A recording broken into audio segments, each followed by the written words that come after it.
My fiancé just became my ex-fiancé because of how he reacted when I told him we were getting a prenup, claiming he was entitled to half of my son's lottery savings because he has a 5-year-old daughter I've never heard about. I, 35F, met my fiancé 2 years ago. My son, 4, gets on well with him, and my ex-husband, my son's father, also likes him. Now to the point, 3 years ago I won a large sum of money in the lottery. Not millions, but enough for a nice life if I work normally, and a good start for my son later. 75% went into a savings account that my son will have access to when he's 21. My fiancé always thought he had plenty of money and never let me correct him. I insisted on a prenuptial agreement, and for that the finances were disclosed. Now the amount in my son's savings account is about 5 times more than anything my fiancé has. Completely enraged, he left the lawyer's office and ignored all calls for 2 days. For me, that was the end of the relationship, and I wrote to him saying that he could have the ring back. A week later, he was at the door. He would love me, but was in shock and now wanted details of where the money had come from.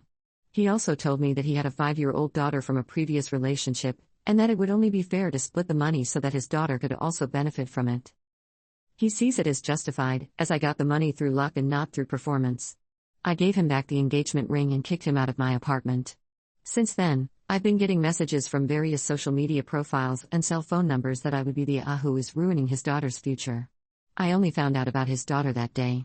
I never saw any photos or anything like that in the past years. Commenter: you dodged a nuke. Go treat you and your son to a fun day. TGE level of entitlement is stunning. Just remember, not your child. Not his money, the trash took itself out. Commenter 2: not a jerk. Wow. I don't know why he thought admitting to hiding a daughter for 2 years and then that you give her a trust fund for her would win you back up, but damn. Also, I want to know when he planned to reveal the daughter if he hadn't found out about the trust. I think he was definitely going to disclose that after the wedding when he thought he had op lockdown.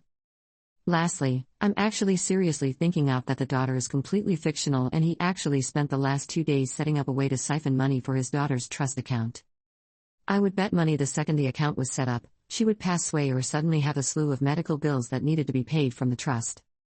This dude is slippery AF. Update. Hello everyone, thank you for your support on my original post, and sorry for the long wait for an update. After receiving many of your tips, I took my son to his grandparents, informed the police and also my boss. Unfortunately, the police can't do much in my country as long as he doesn't commit a crime against me. Harassing me on the phone and begging for money doesn't count as a crime. I informed my boss mainly because my ex-fiancé works for a company that we deal with almost daily. That's how we originally met. In recent weeks, there have been many attempts by his friends and family to contact me, all of whom wanted to convince me to give him the money. But everyone hung up when I asked about his daughter. When my ex-fiancé showed up at my work, he didn't normally have to do that after getting a promotion. My boss called my fiancé's company and explained that if he took one more step in my direction, all contracts would be cancelled due to their unacceptable behavior. This led to a meeting with my ex-fiancé's boss, my boss, and me. I didn't tell them every detail, but when it came to the money, his boss explained to me that my fiancé actually wanted to buy a large stake in the company and was allegedly just waiting for the loan to be paid out. This made it clear why he wanted my son's money so badly. My ex-fiancé is actually a highly respected employee at his company, which is why his boss was reluctant to fire him. Especially since this probably wouldn't have improved my situation, and similar to the police, his boss considered it bad behavior, but it wasn't a criminal offense. At the same time, my company is a very large client for them, and sweeping the whole thing under the rug wouldn't help. After a few days, I received the news that my ex-fiancé was being transferred to another branch of the company, several thousand kilometers away from me. The company's purchasing department also clearly rejected the purchase. Afterwards, I found out via social media that my ex-fiancé actually has a daughter. A friend was still following him on Instagram to keep an eye on him, and when she looked at his tags from the last 6 years, she actually noticed his ex, and a look at her profile showed a girl of the specified age. I contacted her and she willingly explained to me how much he actually wanted a child and how, when the ultrasound showed it was a girl, he left her. He broke off contact with the mother during the pregnancy and willingly gave up all his rights and obligations as a father. She herself is now in a happy relationship and her husband loves her daughter. She never asked my ex-fiancé for money. Following your advice regarding the savings account, I contacted our financial advisor and can now say that I must apologize to you. It is indeed a trust fund, I just hadn't referred to it as such until then, as it is mainly referred to as a savings account in my country. But yes, it is a trust fund in the American sense. I discussed with my ex-husband, the father of my son, once again how we would make the payout and, thanks to your tips, we have now decided on a staggered payout from ages 21 to 35 so that he has a contribution for several stages of his life. The amount at age 21 has been chosen so that it can be used for college, but at the same time, it won't hurt too much if he squanders it.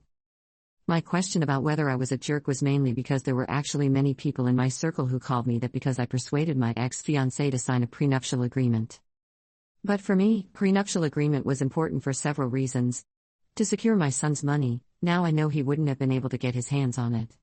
I started a small business in addition to my main job, nothing big at the moment, but it's still mine. I'm saving money so that I can eventually realize my dream of owning a house in Australia, and I didn't want to lose that money to him in a divorce. In retrospect, I can see how many red flags I overlooked on his part, and I will definitely be more careful in the future. Thank you for your support. Commenter. Protecting your son's future doesn't make you the villain, it makes you the only one in his corner while everyone else tried to cash in. Commenter 2. As a fellow Australian, I'm not sure what lazy police officer told you harassing calls don't equal a criminal complaint. But they are wrong. You can absolutely lodge a formal complaint against him if you have a record of all the call logs. And while it may not lead to charges and court, the police can make a visit and tell them to stop. You can also inform your phone company about it if it continues.